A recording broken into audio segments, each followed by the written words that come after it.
ವೀಕ್ಷಕರೇ,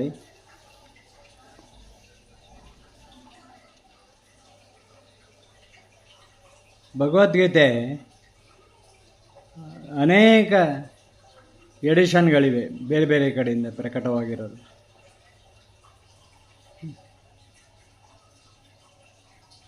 ನನ್ನ ಕೈಯಲ್ಲಿರೋದು ಈ ಭಗವದ್ಗೀತೆ ಎಡಿಷನ್ನು ಜಯ ದಯಾಲ ಗೋಯಂದಕ ಅವರು ಹೇಳ್ತಾ ಇದ್ದಾರೆ, ಶಾಸ್ತ್ರಗಳ ಅವಲೋಕನ, ವೇದಶಾಸ್ತ್ರಗಳ ಅವಲೋಕನ ಮತ್ತು ಮಹಾಪುರುಷರ ವಚನಗಳ ಶ್ರವಣ. ಬಸವಣ್ಣನವರು ಇಂಥವರೆಲ್ಲ ಇರ್ತಾರಲ್ಲ, ವೀರಶೈವರು, ಅವರ ವಚನಗಳ ಶ್ರವಣ ಮಾಡಿ. ಏಕೆಂದರೆ ಬಸವಣ್ಣನವರ ವಚನವೂ ಕೂಡ ಅದಕ್ಕೆ ಮೂಲ ಪ್ರೇರಣೆ ಭಗವದ್ಗೀತೆ ಎಂಬುದು ನಿರ್ವಿವಾದವಾದದ್ದು. ಮಾಡಿ ಪ್ರಪಂಚದಲ್ಲಿ ಶ್ರೀ ಭಗವದ್ಗೀತೆಗೆ ಸಮಾನವಾದ ಕಲ್ಯಾಣಕಾರಿಯಾದ ಯಾವುದೂ ಒಂದು ಗ್ರಂಥವಿಲ್ಲವೆಂಬ ತೀರ್ಮಾನಕ್ಕೆ ಬಂದನು. ಹಾಗೇನಾದರೂ ಇದ್ದರೆ ಅದು ಮೂಲ ಭಗವದ್ಗೀತೆಯನ್ನೇ ಆಧರಿಸಿರುತ್ತದೆ. ಗೀತೆಯಲ್ಲಿ ಹೇಳಿದ ಜ್ಞಾನಯೋಗ, ಧ್ಯಾನಯೋಗ, ಕರ್ಮಯೋಗ, ಭಕ್ತಿಯೋಗ ಮುಂತಾದ ಸಾಧನೆಗಳಲ್ಲಿ ತಮ್ಮ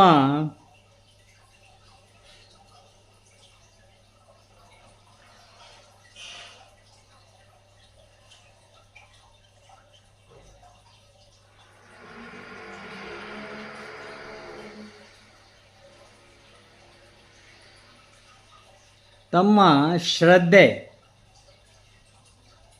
ಹಾಗೂ ಯಾವ ಶ್ರದ್ಧೆ?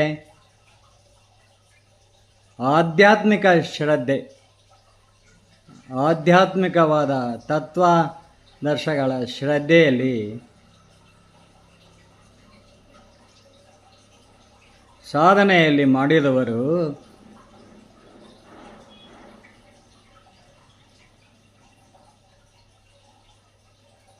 ಅದನ್ನು ವಾಚನ ಮಾಡಬೇಕು. ಮಾಡಿದರೆ ಮನುಷ್ಯನ ಆಯುಷ್ಷು ಶ್ರೇಯಸ್ಸು ಎಂದು ಹೇಳುತ್ತಾರೆ ಜಯದಯಾಲ ಗೋಯಂದಕ. ಆದುದರಿಂದ ಮೇಲಿನ ಸಾಧನೆಗಳನ್ನು ಹಾಗೂ ಪರಮಾತ್ಮನ ತತ್ವಗಳ ರಹಸ್ಯವನ್ನು, ಯಾರು ಪರಮಾತ್ಮ, ಅಲೌಕಿಕ ಶಕ್ತಿಯ ಸಾಕಾರ ರೂಪಿಯಾದ ಶ್ರೀಕೃಷ್ಣ ಪರಮಾತ್ಮನ ತತ್ವಗಳ ರಹಸ್ಯವನ್ನು ತಿಳಿಯಲು ಮಹಾಪುರುಷರ ಮತ್ತು ಅವರ ಅನುಭವದಲ್ಲಿ ಉಚ್ಚ ಶ್ರೇಣಿಯ ಸಾಧಕರ ಸಾಧನೆಗಳನ್ನು ಶ್ರದ್ಧಾಪ್ರೇಮ ಶ್ರದ್ಧಾಪೂರ್ವಕವಾಗಿ ಮನನ ಮಾಡುವ ವಿಶೇಷ ಪ್ರಯತ್ನವಿಟ್ಟುಕೊಂಡು ಗೀತೆಯ ಅರ್ಥ ಭಾವಸಹಿತ ಮನನ ಮಾಡಲು ಹಾಗೂ ಅದನ್ನು ವಾಚನ ಮಾಡಲು ತಮ್ಮ ಜೀವನವನ್ನು ರೂಪಿಸಿಕೊಳ್ಳಲು ಪ್ರಯತ್ನ ಪಡಬೇಕು. ಹಾಗೆ ಮಾಡಿದರೆ ಆಯುಸ್ಸು ಶ್ರೇಯಸ್ಸು ಎಂಬುದು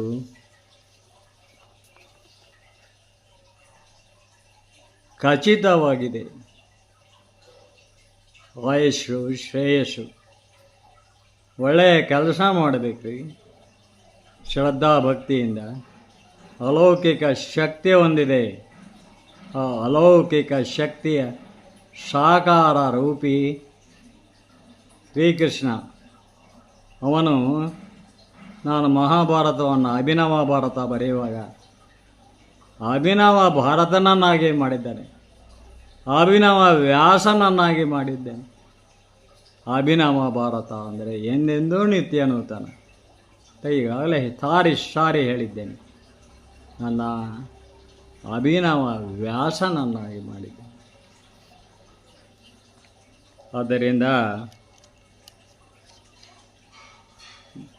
ಜಯದಯಾಲ ಗೋಯಂದಕ ಅವರು ಕೂಡ ನಿಮ್ಮ ಜೀವನದಲ್ಲಿ ಶ್ರದ್ಧೆ ಭಕ್ತಿಯಿಂದ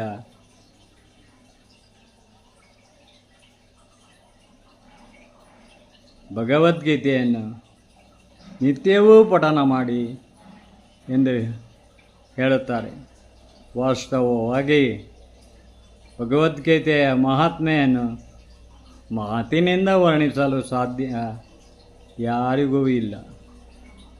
ಮಾತಿನಿಂದ ವರ್ಣಿಸಲು ಸಾಧ್ಯವೇ? ಯಾರಿಗೂ ಇಲ್ಲ. ಏಕೆಂದರೆ ಇದೊಂದು ಪರಮ ರಹಸ್ಯಮಯ ಗ್ರಂಥ ಅಂತಾರೆ. ಇಲ್ಲಿನ ಭಾಷೆ ಸಂಸ್ಕೃತ ಇರಬಹುದು, ಆದರೆ ಅಭ್ಯಾಸ ಬಲದಿಂದ ಸುಲಭವಾಗಿ ತಿಳಿದುಕೊಳ್ಳಬಲ್ಲಷ್ಟು ಸುಂದರ ಹಾಗೂ ಸುಲಲಿತವಾಗಿ ಅರ್ಥವಾಗುವ ರೀತಿಯಲ್ಲಿದೆ. ನಿಮಗೆ ಕನ್ನಡ ಭಾಷೆ ಮಾತೃಭಾಷೆ ಗೊತ್ತಿರಬೇಕು ಅಷ್ಟೇ. ಯಾವುದೇ ಮಾತೃಭಾಷೆ ಅದರ ಮೇಲೆ ನಿಮಗೆ ಹಿಡಿತಾ ಇದ್ದರೆ ಈ ಸಂಸ್ಕೃತದಲ್ಲಿರ್ತಕ್ಕಂಥ ಶ್ಲೋಕಗಳು ಕೂಡ ಅರ್ಥವಾಗ್ತವೆ. ಅದು ನನ್ನ ಅನುಭವವೂ ಹೌದು. ನನ್ನ ತಿರುಮಲೇಶನ ತ್ರಿಗುಣಾತ್ಮಕ ಪ್ರಪಂಚ ಹಿಂದೂ ಧರ್ಮವನ್ನು ಆಳವಾಗಿ ಅಧ್ಯಯನ ಮಾಡಿ ಬರೆದ ಆ ಕೃತಿಯಲ್ಲಿ ಪ್ರತಿಯೊಂದು ಅಧ್ಯಾಯದಲ್ಲಿ ಆರಂಭಕ್ಕೆ ಮುಂಚೆ ಒಂದು ಭಗವದ್ಗೀತೆಯ ಶ್ಲೋಕ ಇರುತ್ತೆ. ಉದಾಹರಣೆಗೆ ಮಹರ್ಷೀಣಾಂ ಭೃಗುಹರಂ ಗಿರಾಮಸ್ಮೈ ಕ್ಷಮಕ್ಷರಂ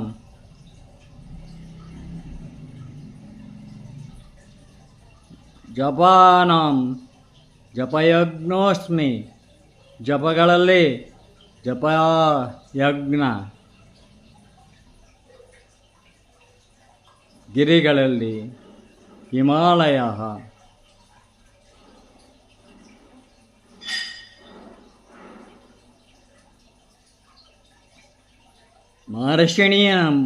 ಮಹರ್ಷೀಣಾಂ ಭೃಗುಹರಂ ಗಿರಾಮಸ್ಮೈ ಕ್ಷಮಕ್ಷರಂ ಯಜ್ಞಾನಾಂ ಜಪಯಜ್ಞೋಸ್ಮಿ ಸ್ಥಾವರಣಾಂ ಹಿಮಾಲಯ.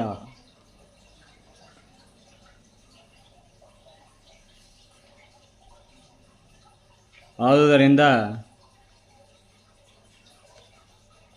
ಒಳ್ಳೆಯ ಆಯುಷು ಶ್ರೇಯಸ್ಸು ಆರೋಗ್ಯ ಬಯಸುವವರು ಅತಿಶಯ ಶ್ರದ್ಧಾಭಕ್ತಿಗಳಿಂದ, ಈಗ ಮಕ್ಕಳಿಗೂ ಕೂಡ ಶಾಲೆಯಲ್ಲಿ ಇದನ್ನು ಅಳವಡಿಸಬೇಕು ಭಗವದ್ಗೀತೆಯನ್ನು ಎಂಬ ಮಾತು ಕೇಳಿಬರ್ತಾಯಿದೆ.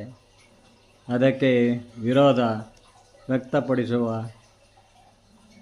ಅದನ್ನು ಕಂಡರೆ ಛೀ, ಎಲ್ಲದರಲ್ಲೂ ರಾಜಕೀಯ ಬೆರೆಸ್ತಾರಲ್ಲ ಅಂತ ಬೇಜಾರಾಗುತ್ತೆ. ನಾವು ಕಂಡ ಕಾಲ ಅಲ್ರಿ, ನಾವು ಕಂಡ ಕಾಲದಲ್ಲೂ ಹೆಚ್ಚು ಒಳ್ಳೆಯದು ಕೆಟ್ಟದ್ದೇ ಜಾಸ್ತಿ ಇತ್ತು, ಒಳ್ಳೆಯದು ಕಡಿಮೆ ಇತ್ತು. ಜನಸಂಖ್ಯೆ ಹೆಚ್ಚಾಗಿರೋದ್ರಿಂದ ಪಾಪ್ಯುಲೇಷನ್ ಇಟ್ಲಿ ಕೆಟ್ಟದ್ದು ಜಾಸ್ತಿ ಇರುತ್ತೆ ಅಲ್ವೇ? ಆದುದರಿಂದ ಒಳ್ಳೆಯದನ್ನು ಬಯಸುವವರು ಮೋಹವನ್ನು ತ್ಯಜಿಸಿ ಅತಿಶಯ ಶ್ರದ್ಧಾಭಕ್ತಿಗಳಿಂದ ತಮ್ಮ ಮಕ್ಕಳಿಗೆ ಅರ್ಥ ಮತ್ತು ಭಾವ ಸಹಿತ ಗೀತಾಭ್ಯಾಸವನ್ನು ಮಾಡಿಸಬೇಕು. ಗೀತೆ ಅಂದರೆ ಮುದುಕರಿಗೆ ಮಾತ್ರ ಅಲ್ಲ, ಯುವಕರಿಗೂ ಕೂಡ ಭಗವದ್ಗೀತೆ ಅಷ್ಟರ ಮಟ್ಟಿಗಿದೆ. ಶಾಲೆಯಲ್ಲಿ ಭಗವದ್ಗೀತೆಯನ್ನು ಅಳವಡಿಸಬೇಕು ಅಂದರೆ ಅದಕ್ಕೂ ವಿರೋಧವೇ. ಈಗ ಏನು ನಡಿಬೇಕು ಅದು ನಡೆದೇ ತೀರುತ್ತದೆ. ಅದು ಅವನ ಇಚ್ಛೆ, ಶ್ರೀ ಕೃಷ್ಣನ ಇಚ್ಛೆಯಂತೆ ನಡೆಯುತ್ತದೆ. ಅಲೌಕಿಕ ಶಕ್ತಿಯ ಸಾಕಾರ ರೂಪಿ ಕೃಷ್ಣನಂತೆಯೇ ನಡೆಯುತ್ತದೆ. ಈಗ ನಾನಿಲ್ಲಿ ಕೂತ್ಕೊಂಡು ಮಾತಾಡ್ತೀನಿ, ಭಾಷಣ ಮಾಡ್ತೀನಿ, ಹೇಳ್ತೀನಿ ಗೀತೆ ಬಗ್ಗೆ 4 ಸಾಲು ಅನ್ನೋದು ನನಗೇ ಗೊತ್ತಿರಲಿಲ್ಲ. ನಿಮಗೆಲ್ಲರಿಗೂ ಆ ದೈವ ಕೃಪೆ ಇರಲಿ.